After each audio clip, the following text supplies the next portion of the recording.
And we are live. Hello, Kelsey. Hi. Oh no, there's a delay again. Oh, me? Yeah. Uh-oh, hold on. Guys watching, this is like the technical. Let me see. Okay, let's hold on. I'm gonna log out and then we're gonna try again because you're still on a delay. Sounds good. Oh, no, now you're back. Okay. Hi, everyone. Maybe it's my side. So, everybody, this is Kelsey Contois Husch from Las Vegas, live from Las Vegas, but not from Las Vegas.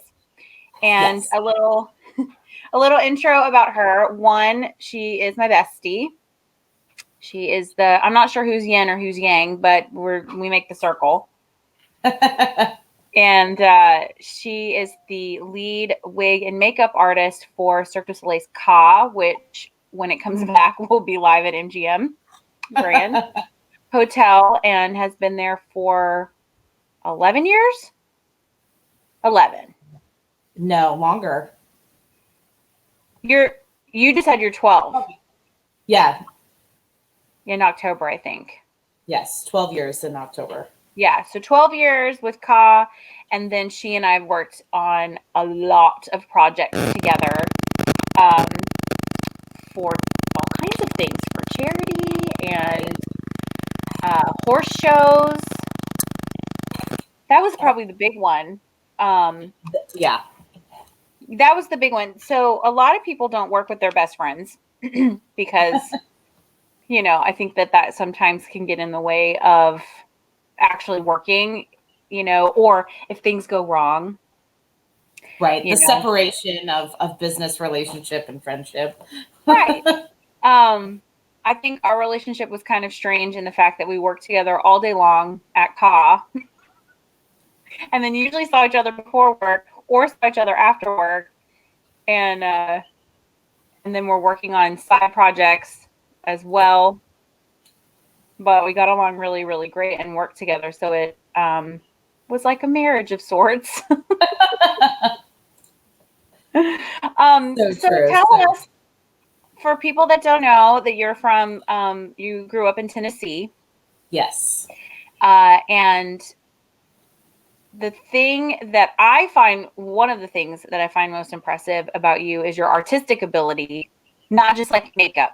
Like she likes to sculpt and do special effects, but she also can draw and she can paint and she can make asparagus cakes out of fondant. Like, so I forgot about that. Oh yeah, I watch all the baking shows, and I'm always like, Kelsey could do that. You made a cake out of fondant that looked like asparagus. I'm kind of the jack of all trades. Seriously, but I mean, when you were little growing up, did you? Let's back up to wee Kelsey. Growing up near Gatlinburg, what did you want to be when you grew up? Well, it kind of changed a lot. I mean, I think as most kids, but it was never very traditional in terms of I want to be an astronaut or, I want to be an actress. That was never really anything that came into play for me. So growing up with the national park, like actually being my backyard, I wanted to be a park ranger for many years. Oh, yes, to protect from the grizzly bears in Tennessee. You mean the black bears? We don't have grizzly bears. Bears. Yeah. So I always thought I was going to become a park ranger. That was a big part of kind of my life.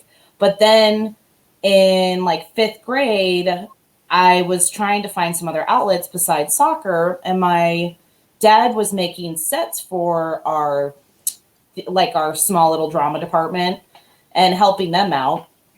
And I kind of fell in love with theater, and I tried to be on stage and realized I had the worst stage fright. So I was like, oh, I can use a hammer and some nails and I'll help my dad paint sets and build sets. So in the 5th grade, I kind of fell in love with theater and started that is where theater in my life started. So I was like, oh no, I think maybe this is what I want to do. And then, of course, it changes and ebb and flow. So, of course, I wanted to be a forensic scientist. And then I fell into the world of makeup. As you do. I mean, yeah. But, let's be honest here. Your skill set as far as being able to build things and paint things and that kind of stuff, I can't properly express to people how much this has helped with different projects that we've worked on, let alone just putting together stupid bookshelves from IKEA. One of my favorite things to do. Oh, I am not a winner at that, for if you don't know that watching. And so Kelsey helps me build things because I also don't like to measure things. And quick story, when we got the first studio, I don't know if you remember this. I was there by myself, like putting stuff away and, getting stuff ready. And we had this cool little key box that was metal. Remember that one?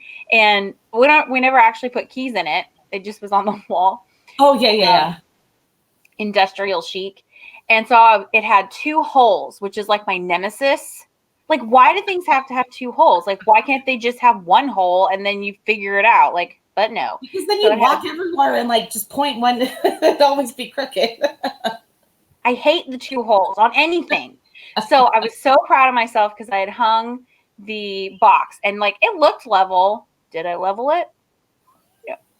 But it looked level. And so she comes in after work or something and she like turns around and goes, and I was like, no, it's fine. She was like, no. Oh my gosh, Leo says hi. Hey, Leo. We miss you too. Aw, are you in Brazil or Ibiza? Maybe we need to go there and work. That sounds good.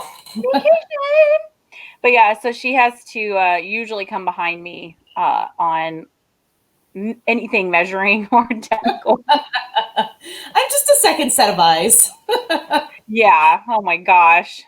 A better set of eyes in most cases. Okay. So little 5th grade Kelsey. Yes. Were you obsessed with Halloween then? Oh, yes. Really? Since birth. Because my parents were so into Halloween.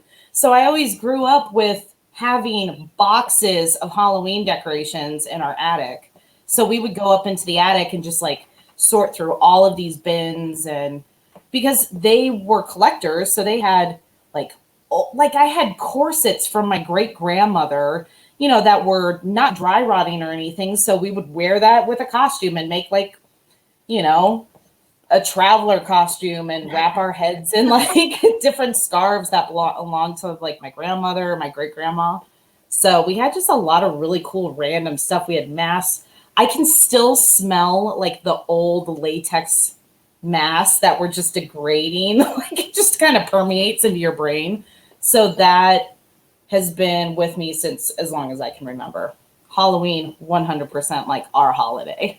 Well, and I feel like Halloween in the 80s, too, it was either you had to paint your face or you had that really weird, cheap plastic mask or like the plastic costumes. We didn't make things in my house. We bought things. That hasn't changed much. But do you remember that? It's like a very specific plastic smell. Well, we didn't really have those too much. When I started like actually getting involved with Halloween, it was more like 90s, 90, 91, 92. And that was all makeup at that point. Our mom would buy those little inexpensive makeup kits from, I think, Walmart. And she'd be like, okay, you're going to have a blackout tooth, and like stick the wax in our mouth and be like, okay, here's black line, you're a cat now. So yeah, she does not like to say that she's good at makeup, but she did good Halloween makeup on us. So. Oh, see, I mean, the pictures, I remember seeing a lot of pictures and they were always really fun and definitely creative, Yeah. which was good. When you got into high school, did you stay in Theaterland? And yeah, I know you were really big into soccer and stuff. Yeah. So 5th, 6th, 7th grade, 8th grade, that was all theater, primarily just more backstage. And then when I got into high school, it kind of morphed into something a little bit different. So when I was a freshman, there was really only one other technician, and she was a senior girl. And I think she may have been a junior, sorry. Kelly. She was such a sweetheart, and she was like the main technician for the theater, and they had just built this huge, brand new, like state of the art theater in this tiny little town that I grew up in. And it was so exciting because we kind of got to build this theater. And she kind of took me under her wing and showed me everything. She showed me how to run the lighting board. She showed me how to stage manage a show. And she kind of like took me under her wing and showed me every aspect. And my theater teacher at the time, they really kind of said, you know, clearly this is something that you're really interested in. Let's teach you everything. And just shy of being like, here's a set of keys, you know, you're going to run this theater. So once Kelly left to graduate, they kind of like passed the hat off to me and they said, okay, you're going to work with a couple of other people. You know, I had a friend, Brian, who did a lot of audio and video. So it was kind of, we fumbled through the lighting board together, and he thankfully, I think he actually made a career with it. We haven't really spoken in a while, but yeah, so he kind of ran that, and I did stage management, and I helped build costumes to a certain extent. And then I kind of fell into the world of makeup. I found this like archaic, like it could have been an artifact of a Kit and Caboodles kit that had makeup in it that somebody had clearly donated from their own collection. I think every theater has this, you know, it's like some lady just donates all of her like regular makeup from Avon and Clinique.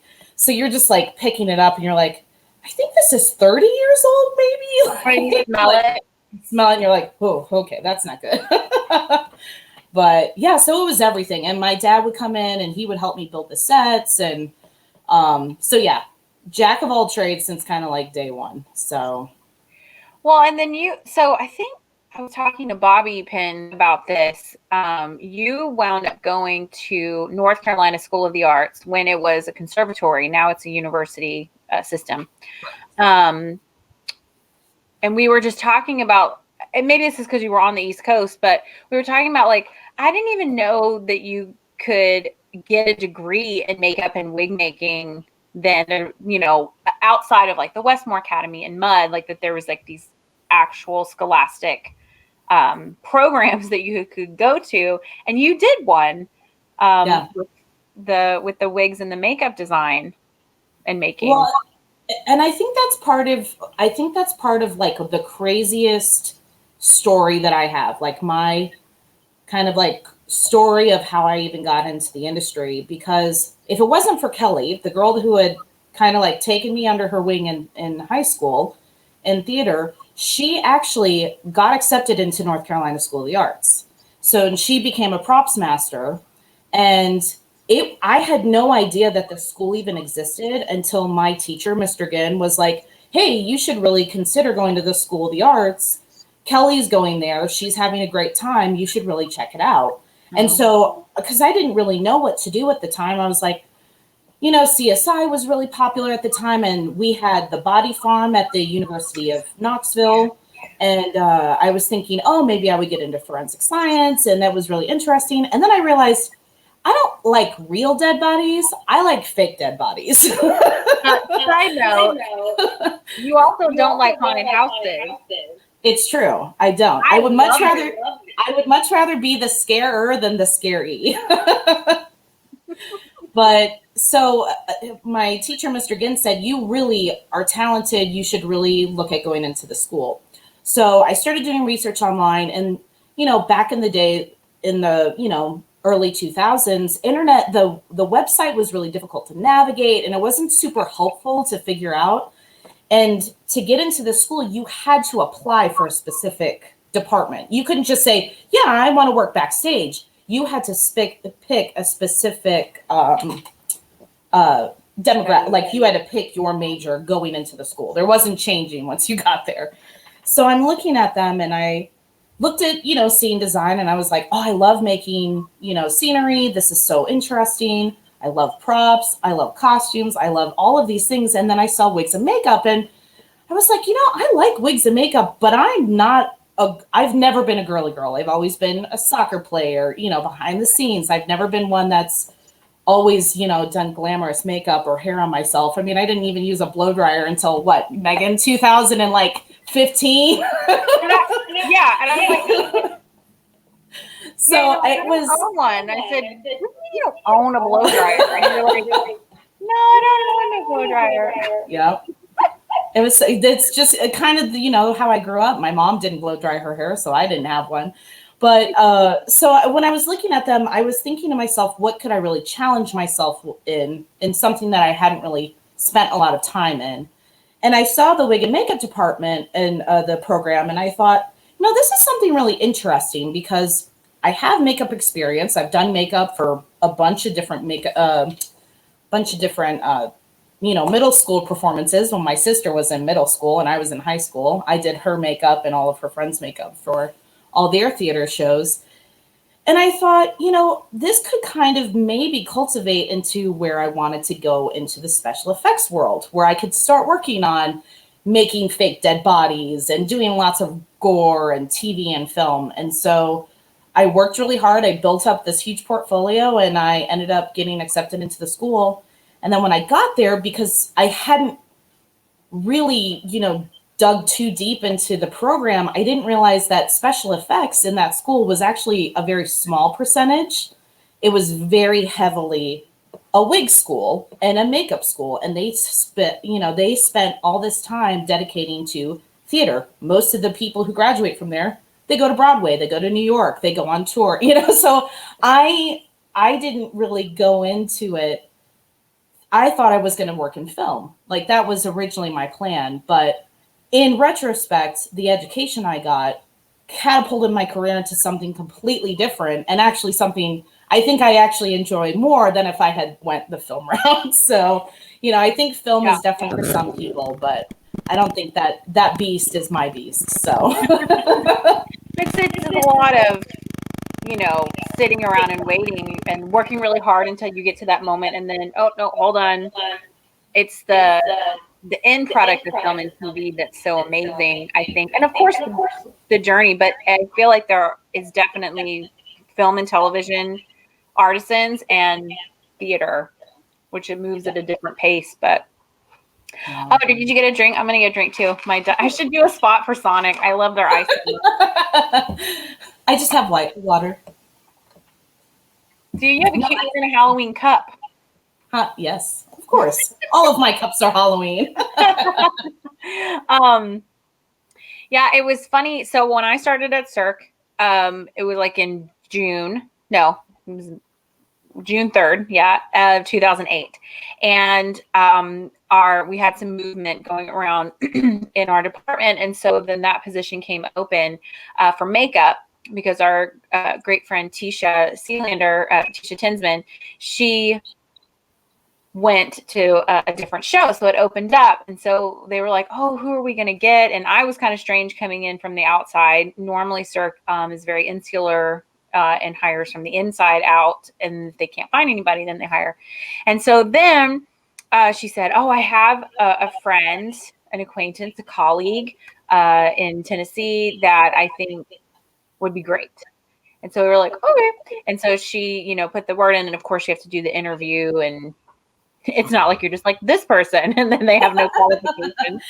Here, let's make a phone call. Okay, you're hired. Yeah. And so then Kels came, and we were all so young and little bitty babies. And she came in originally in the wig department. Mm-hmm. And was with us for a minute, and then moved over to the makeup department. And then also that yin and yang thing about Kelsey and myself is her organizational skills are stellar. Sometimes at work a little bit better than at home, but well, you have absolute control at work. You know what I mean? It's what you say goes, and at home you have a 3-year-old and a husband, and chaos, compromise. But that being said, we had, Vidmars that were beautiful, and she would come in and help us label stuff in the wig department, and really those systems work really well together. Thinking back again, like when you were younger, is there certain things that ring true to you that you watched a lot or feel like you were influenced by now, like when you do projects or things you love, or Oh man. for example, while you're thinking, I had told Mark Antoine this about watching Glow and seeing all of the Glow from the 80s and seeing all the big chunky glitter. And then I was like, I had such a visceral reaction to it that I was like, oh my God, this is why I love glitter so much. It's so sparkly and fabulous. And, I remember watching all of that and different art trips and stuff. Do you have anything that really stands out for you growing up that you watched a lot or listened to a lot? I think, well, I definitely watched way too much We Sing in Sillyville. that That's funny. that that one, I think I played that VHS until it actually like spit out of the VCR. But it was, I don't know if anybody knows this, but it's, obviously it was a set of books that they turned into these really hysterical movies for little kids. But it was about this main character. I don't even remember her name now, but she was all dressed in white, and it was like super elegant costume because she like all of, I mean, kind of interesting segue, but all of her color was missing. So she had to go to all these different places to regain her color because everybody had like segregated. So all of the colors, like all of the green people went to the pond and all of the yellow people went this way. So she kind of like got everybody back together again at the end. And she was this colorful rainbow. And so it was really like, I mean, super impactful. I bought the video so I could show it to my own daughter, Aria. So Aww. because it's so cute. And yeah, the characters were crazy. The costumes were crazy. The hair, makeup, all that funny stuff. But I remember watching that a lot. And so color has definitely been very integrated into my life, just like rainbows and things. So, Well, but I think it's interesting too that comes up because I feel like you have a very diplomatic personality as well. And so who knows if that kind of laid some kind of foundation in there of being inclusive, and you always want to make sure everybody feels like they're a part of the group and that they're not left out and kind of marginalized. So I wonder. yeah. Yeah, I think it happens too because, especially as a young kid, I was born in Illinois, and when I moved to Tennessee, I was this outsider, and coming in, and I had this really unusual last name, and everybody I went to school with, they were all related, or they, there was some type of connection. They had all grown up together, most of their their cousins or whatever. And so me coming in as a 7-year-old, with the last name of Contois and this tiny little, Gatlinburg, Tennessee, they're like, who is this girl and her family coming into our Appalachian Trail? Like, what are you doing over here? So, having that, not necessarily being bullied, but yeah, having that, like, you have to find your group, or you have to find that connection with people. So I like to make sure that people feel not left out. I try, I think. No, you do. It's very true. I do think it's interesting looking at people that are normally in theater and stuff are not normally also in sports. Right.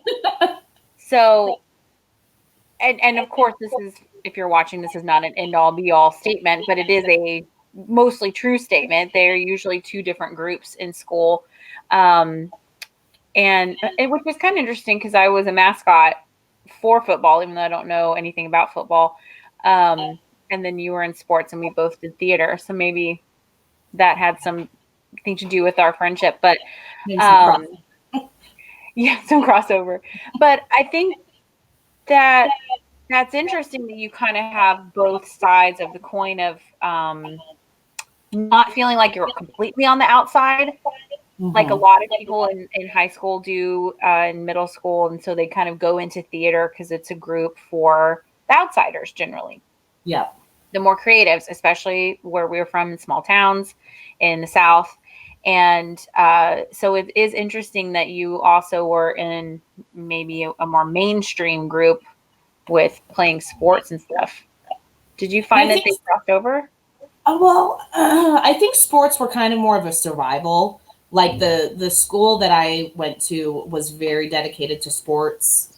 We had a very well-known football team, and so just to kind of survive, I've always loved soccer. I've been playing soccer since I was 5, so I think that maybe that connection is, kind of feeling if you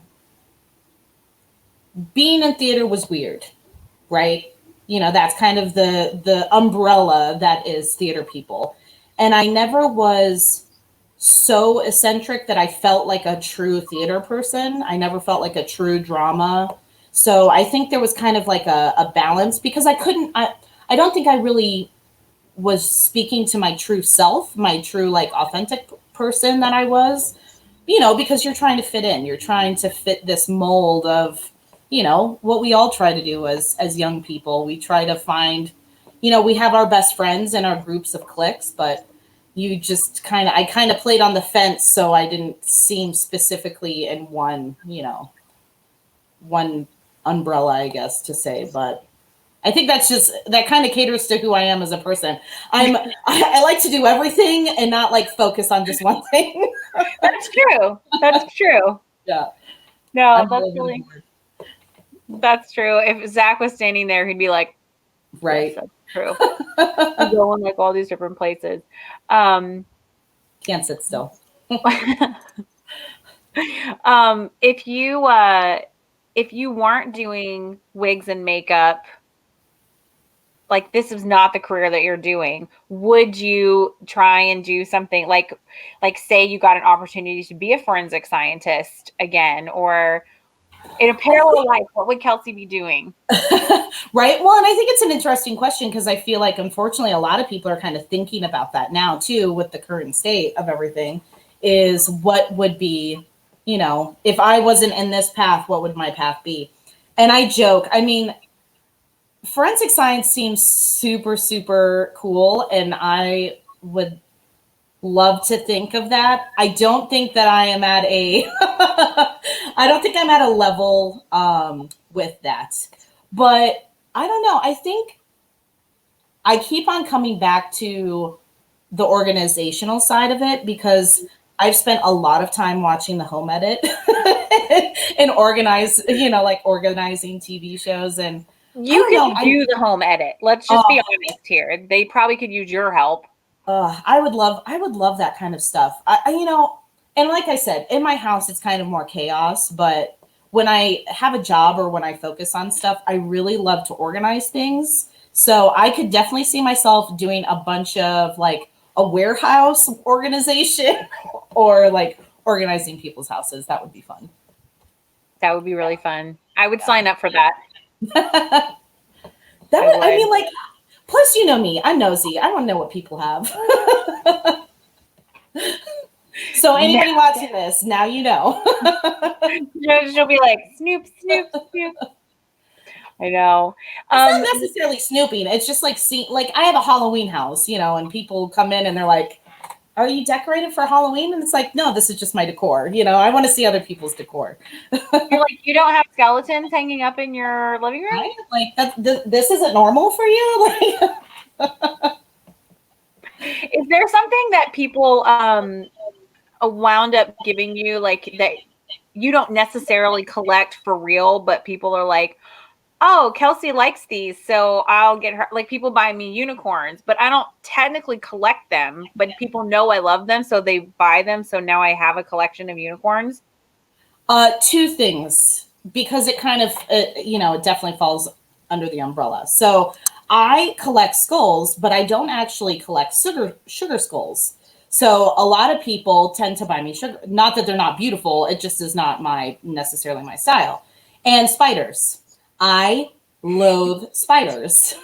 So we have a Halloween home that is not allowed to have spiders in it. So spider webs, totally fine. But little creepy crawlers, not my thing. Cockroaches, totally cool. Spiders, no. So some people, they go, oh, look at this awesome spider because it's Halloween-y. And then I get it and I'm like, what do I do with this? And it's like, thank you. This is so awesome. I'm going to hide this now because I'm terrified. I mean, you and cockroaches. Can we just talk about this for a second? So I don't, like I said, Kelsey and I spend a lot of time together, and eventually, I have an idea for a business too, by the way. So okay, just remind me later to tell you. Yeah. So, Alicia says your hair looks nice. Oh, thank you. It's gotten so long. The quarantine has made my hair grow. We'll do a quick thing. Lauren Cecil Fisher. Max is so cute, by the way. She was talking, said, truth about looking for different things that we're doing right now. And then Cherie says hi and that she's loving this. But back to cockroaches. Yes. So, important things, right?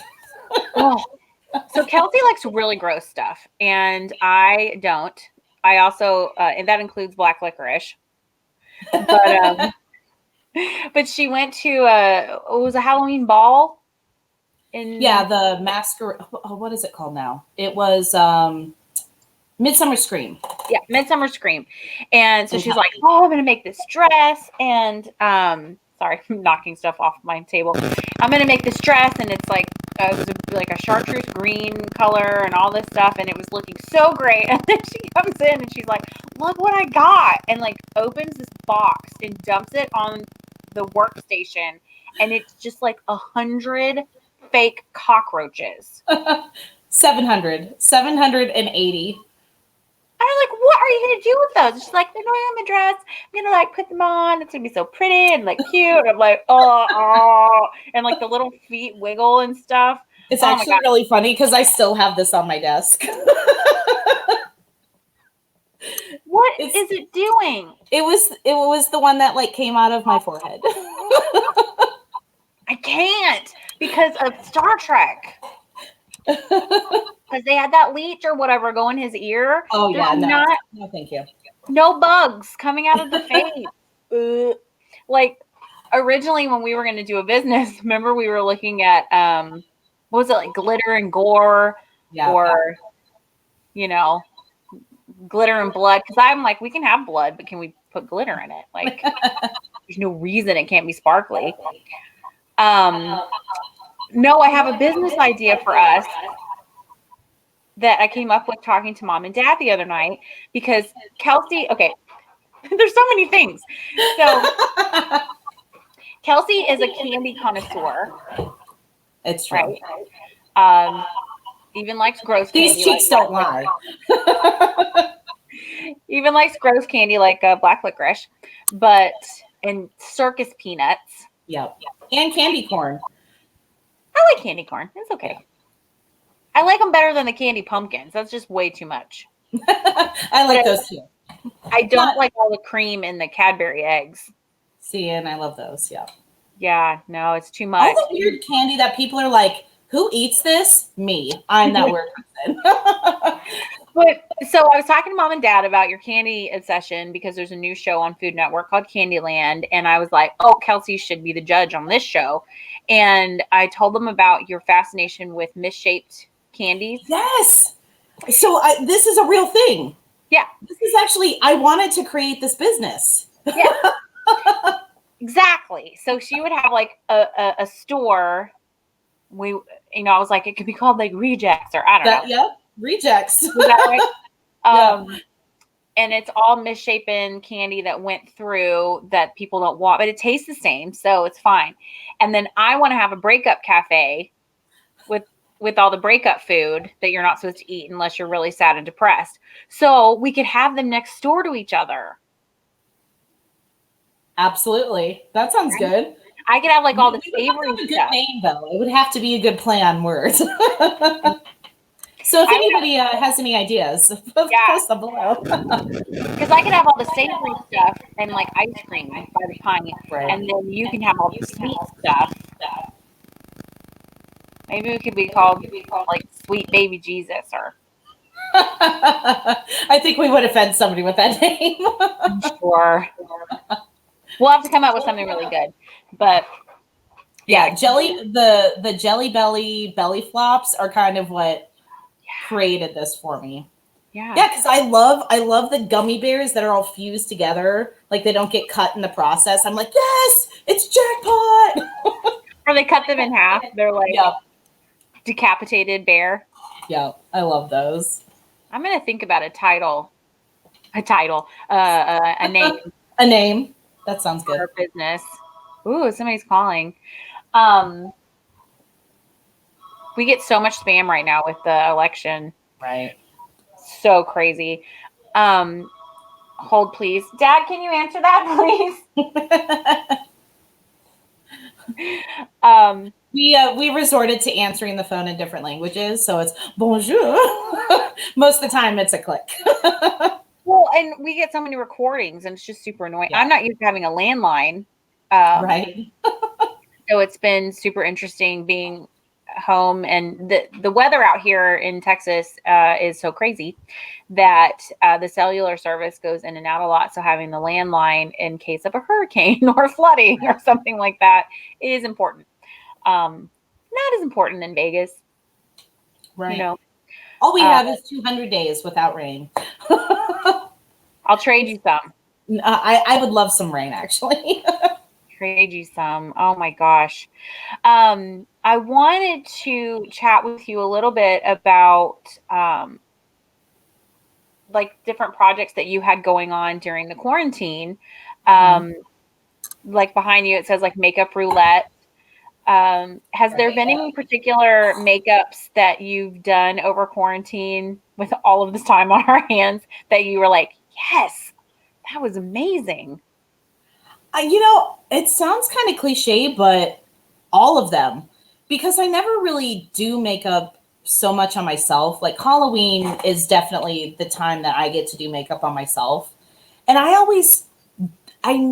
not always. I don't generally like to use myself as a canvas because it's so ironic, but it's a pain to have to put all that makeup on yourself and then remove it. And, I feel for my performers when I make them have to like layer themselves in all this makeup. I feel for you. I promise I do. But yeah, I've been trying to play around with different techniques that I don't typically use. So it's been fun to kind of reactivate, I think, some artistic ability in myself because I have taken a lot of time off from doing a lot of fantasy based makeup. So this last kind of spread of Halloween makeups have definitely been really fun. But like even like the blue alien makeup, like I shaved the side of my head to do that blue alien makeup. And it inspired me enough to shave my head again to do that brain makeup that I did for Halloween. So I know it's like not fair though, because when I'm looking at them, I'm like, she doesn't have any hair on the side of her head. Like, of course she can do that. Or her eyebrows, she can draw whatever she wants. And it's just so fantastic because it makes it so much more realistic. It's awesome. right. It's fun to have a blank canvas and just kind of go from there. Well, I think it speaks to like in the beginning when I was saying that your makeup skills are not just makeup skills. Like you actually enjoy drawing and sculpting and doing those things with your hands that I don't have that same artistic ability. So I find that really. I think the artistic ability is there. It's just where you put your energy towards, Well, you I also are have running patience. business. Like, so. And I don't have patience. I get very frustrated. Yeah. That is definitely between you and I. That is definitely that's our yin and our yang there. What was there? There was something I was working on at Ka. What was he doing? I was trying to like put some kind of wrap on or something on a head or I don't know what I was doing. But I was like, yeah, I was doing something and I was like, this isn't working. And you were like, step away, just stop, step away. And then you did it in like 1 second. And I was like, well, now I got it ready for you. But I opened up this jar of pickles for you. Thanks. I didn't do that when I was doing it. And you were like, you need patience. I mean, trust me, I need patience myself. During quarantine, I have had to reread the book on patience. So, well, this kind of actually leads into an interesting segue about being at Ka and patience, because you self-admittedly are like, I'm not a very good teacher and I don't have patience. And that's not true in an absolute manner, because this is a two-parter. One of your major jobs at CA is to teach performers who are not makeup artists. Sometimes they're street performers that have never put on makeup, or it's like the little Walmart makeup. Right. And some are like gymnasts. Some do come from other shows. And a lot of them, English is not their first language. And some of them don't speak English at all. So two parts. One, how is that process for you? And then two, because a lot of people, don't even know that performers do their own makeup, and that there's only one of you, was that something that you found surprising when you came to work for Cirque, that would be a big part of your job? Absolutely. Yeah. When I started in the makeup department specifically, I knew that my makeup ability was primarily in the theatrical opera setting. It wasn't necessarily super circusy. And growing up in the small town I grew up in, we didn't have theater shows coming through. We would have to drive an hour or so to go to Knoxville to maybe go to the arena there to maybe see a Cirque show, but I never had that ability. So I didn't really know about Cirque until I worked for Cirque. So looking at the makeups, I was like, "Ooh, I bit off a little bit more than I can chew," but it translates kind of all the same. So, I had a wonderful teacher. I had lots of wonderful teachers, but Kathleen Price really kind of, showed me the techniques that our makeup designer, Natalie Gagne, really made for our shows. So I had to learn those techniques to be able to communicate in a language to the artists. So I can apply the makeup to myself or I can apply it to somebody else, but how do you then translate that in words? And it was not something that was certainly learned in a year. I think it has been perfected over, the last decade of time, but having the ability to work on a couple of other shows, and I literally was thrown into a teaching situation where I had 10 performers or artists, what we call them, that were from Japan. And the only word I knew in Japan was hello. So how do you teach artists how to do their makeup where they've never done makeup before? So you kind of create this, not to downgrade sign language at all, but you almost kind of create like a sign language in makeup. And it's all about using like fluid lines or solid arms, fluid hands. So you kind of are like creating this sign language of motion, and it's how do you explain this versus this? And so having all that time to kind of learn that language and then utilize that language has been helpful. But it's true, I've had the ability to teach at least 100 people different makeups and things over the years. And really, there's only been one that I struggled the most with, but everybody else, we've been able to have some type of language to communicate.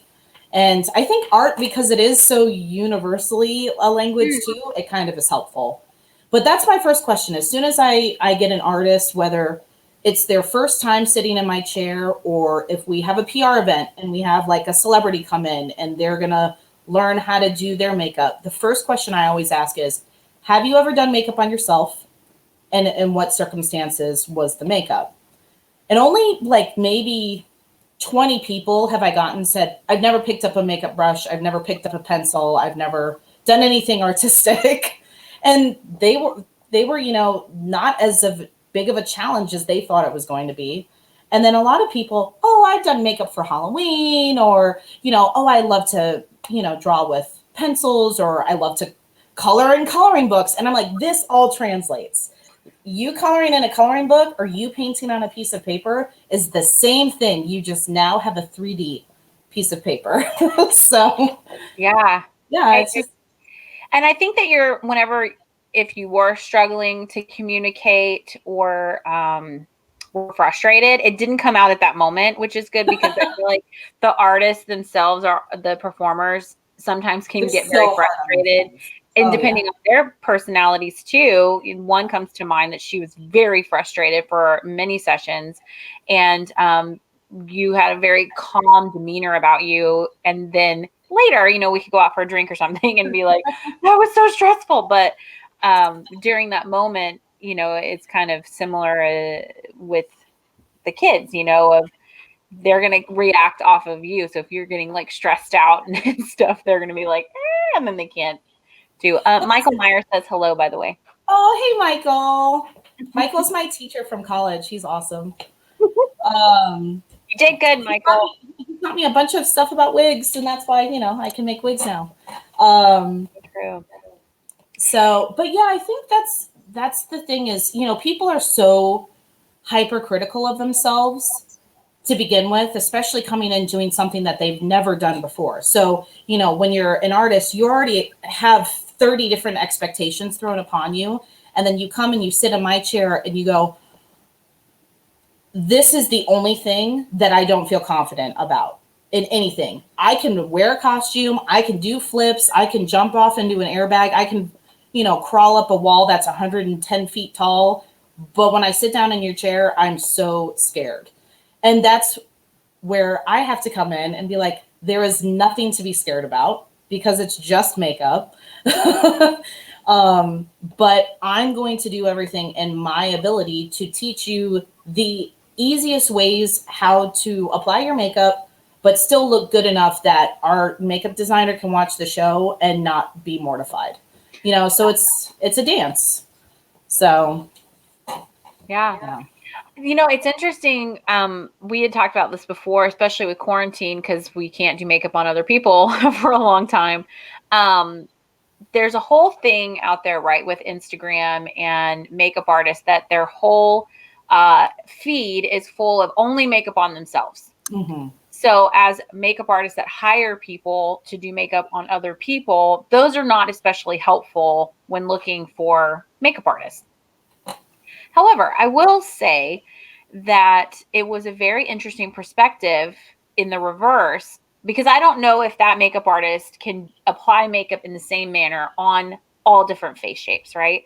But they have their face shape down.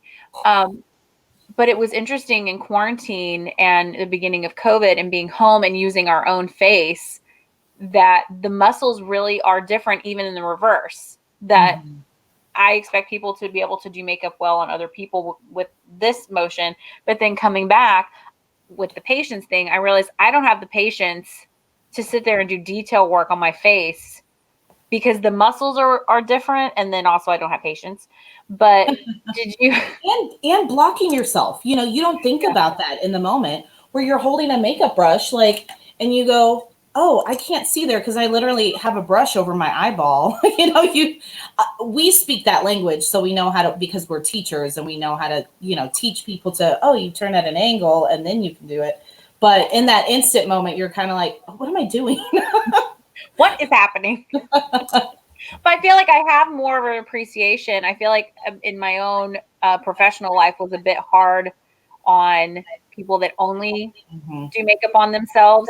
So I do think they should spread out their talent a little bit. But I have a better appreciation for people using their faces Right.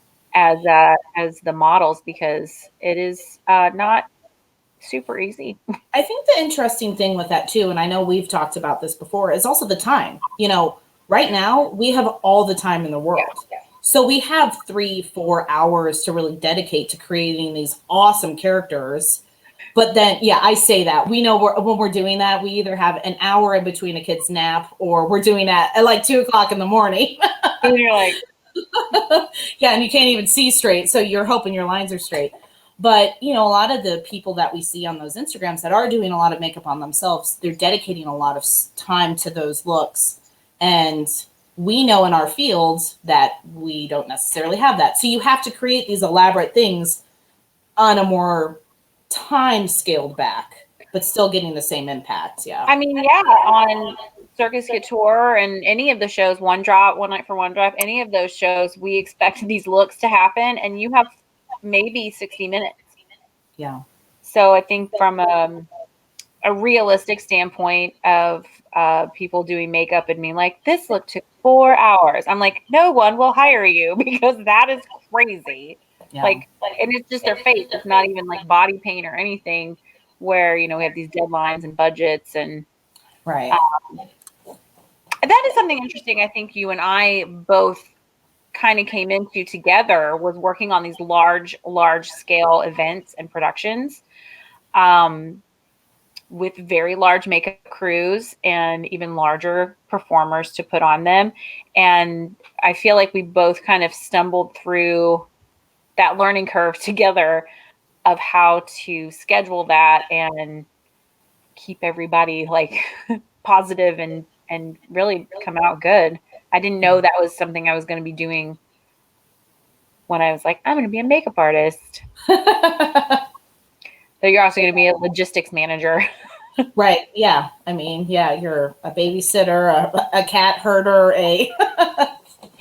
all of those things wrapped in. Super crazy. Okay, some fun random questions. Hold on. If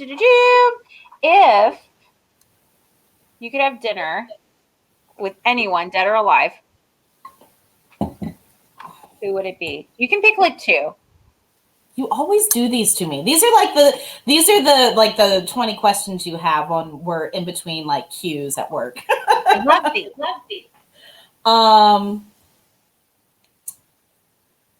Well, definitely Pink would be one of them. Oh yes, I love her so much. Yeah, she is like hands down number 1. And then 2, I think dinner with Tim Curry, I think would be really fun. Right? Like he seems like such a cool guy. He's 74. Oh, man, he's still rocking.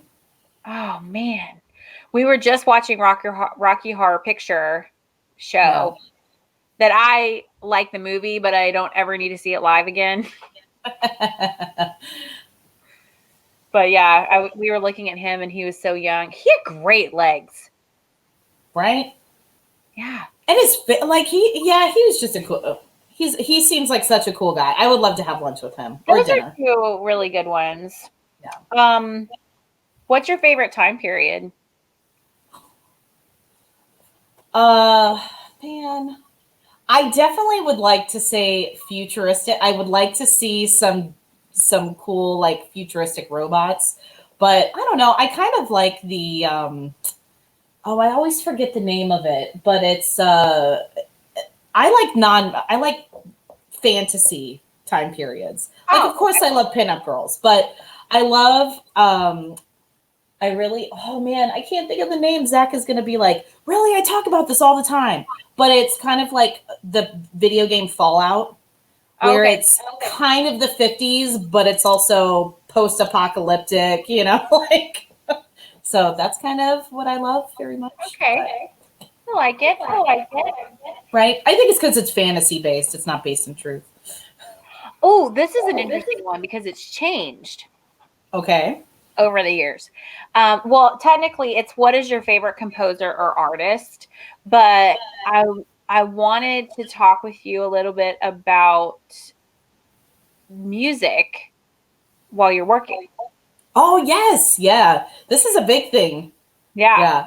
Because the story, I'll tell the story. So when I first started at CA, there was maybe like 3 weeks into work, and it was right around Halloween time. So we were listening to Halloween, and we were kind of, maybe it was even like November 1st or the 2nd. And so we had really great Halloween parties, and we were all just kind of tired, and we needed a moment at work. And I think it was either you or it was Thomas who put on Lorena McKennitt.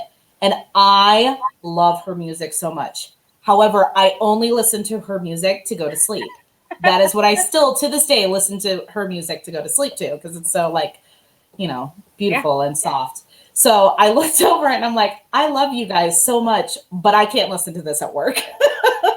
And so it was listening to that kind of music and like, you listen to a lot of soundtracks or like scores, and I'm just like, why do you listen to this? This is so boring. I need music. I need lyrics with my music. It was so funny. And so for many, I was many like, years, I can't. yeah. Because when I was writing my thesis, Well, you were writing your thesis, yeah, you needed like silence. I would write the words they were singing. Yeah. I was like, so for many years, I listen to super eclectic music. Like I will listen to Weird Al, who I love, to Pink, to like all these crazy, like I listen to heavy metal, I listen to Disney musicals. So yeah, it's all over the board. So, but in the last, I don't know, I think probably like the last 2 years or so, I have got, maybe my tastes have been more refined, but no, I'm just kidding. But yeah, I listen to like Spanish guitar, or I'll listen to like Enya just when I'm typing or I have to really focus on stuff. Is I get to the point now where I can't listen to my general music that I would use to listen to. I listen to movie scores now. I listen to the score from a lot of Tim Burton scores because they're just awesome. But yeah, so it's funny you cultivated that. I just pushed it away for far too long. right. I love movie scores. Well, okay, so I had asked, did I ask Gretchen this? But it's a fun question. Like when you're tying hair or working on a wig, making a wig, everybody seems to have like a set television show or movie, something they put on that they basically know by heart. So it's almost like an audiobook. What is it that you put on when you're working on stuff? Transformers. What? I've watched the movie Transformers about 200 times. Transformers? It's so random, but because it has the best action, like it has big explosions. So like when the explosions are happening, I know in my ventilating that I'm like, okay, I have 5 minutes from this explosion and this song. I have to get this area done. So I'll like ventilate super fast. But it's just a movie. You were going to say like Lord of the Rings. No, I know you weren't going to say Lord of the Rings, but no. Transformers. Yeah. Megan Fox. Yep. Good explosions, good soundtracks. And that's what kind of like just like catapult, like that was college for me. So if I was not watching that, I was watching Dexter. But if anybody who has seen Dexter knows that there is nudity because it was on Showtime, and I'm in the shop watching Dexter on my laptop, and I forget about this because it had just started to come out, and I'm like, oh, look, there's a naked dead person. I'm in school. Like, this is not appropriate. So, yeah. So if it wasn't that, Hairspray, too. I watched Hairspray a lot in college. I have never seen Hairspray, the movie. I own all of them. Well, friends. No. I don't know. That's a big difference too for people out there. People think that I'm the one that always watches all of the Disney films, Hallmark Channel, what else? Broadway soundtracks, right. All the musicals. It's this one. Yep. I'm very picky about my Broadway shows that I want to listen to outside of watching them. And I have not even started watching the Hallmark Channel. Somebody in this interview has. Well, I don't have the Hallmark Channel. I don't have real cable, but yeah. But I do love Lifetime movies like you. Yeah. I do. My mom's like, these are so cheesy. And I'm like, they're so great. I love them. They literally have like a roulette board where they're like, the same actor, the same plot. Well, my favorite is it'll say like the abducted cheerleader, and then the very next movie is like the man who abducted the cheerleader. Like they're all related. Before we go, literally, I could talk to you forever on here, right? About maybe everything. We'll do a second part, like I'm going to do with Bobby. Yeah. Around the holidays, we'll have maybe like some kind of focus of working on something. I don't know. Sounds good. Is there a motto these days that you find yourself saying, motivating you, or keeping you calm? Keeping me calm. Definitely a friend of mine I had posted something on Facebook a couple of months ago, and especially just kind of with how everything is, we always say live day, oh, how are you doing? Oh, I'm taking it day by day, right? And she had made a comment on it. I believe it was, yeah, I believe it was a girl who had made this comment to me, where it was, instead of living day by day, maybe you should live moment by moment. So right now, that's kind of what I'm doing. I am living moment by moment, because sometimes days are 2 years long.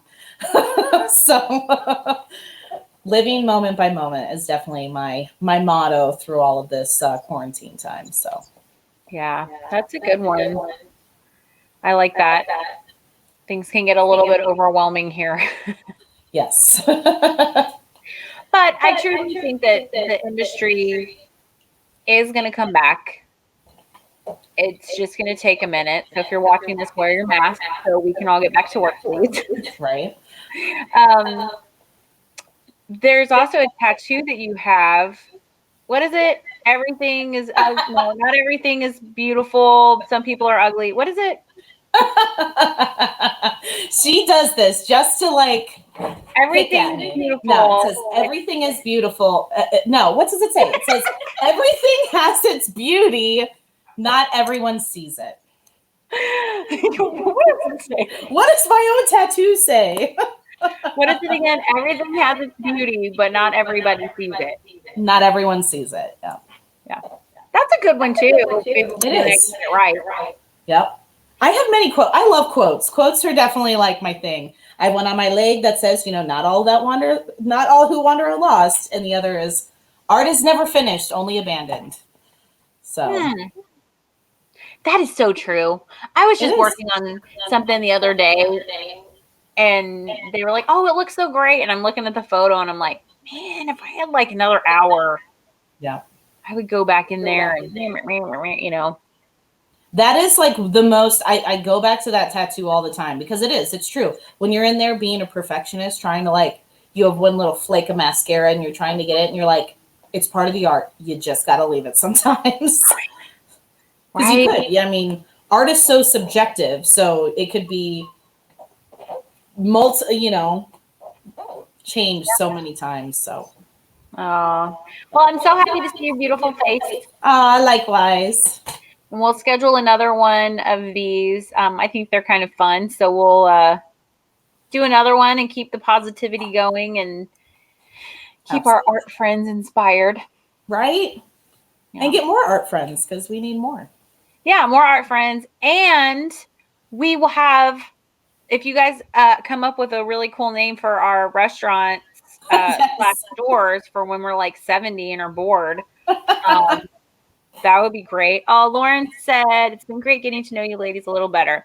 Oh, Lauren, I feel the same. I'm just sorry that I left Vegas before you started there, but that I got to see you a little bit, but I would squeeze Max's little cheeks. Oh, yeah. But I miss you and I love you and thank you for playing with me on my show. Of course. Love you, miss you too. Mwah. All right, bye everybody. Bye. Thanks for coming. Don't forget to follow Behind the Biz on Instagram so more people can see this and who knows where it will go, right? You never know. Okay. Bye. It's ending.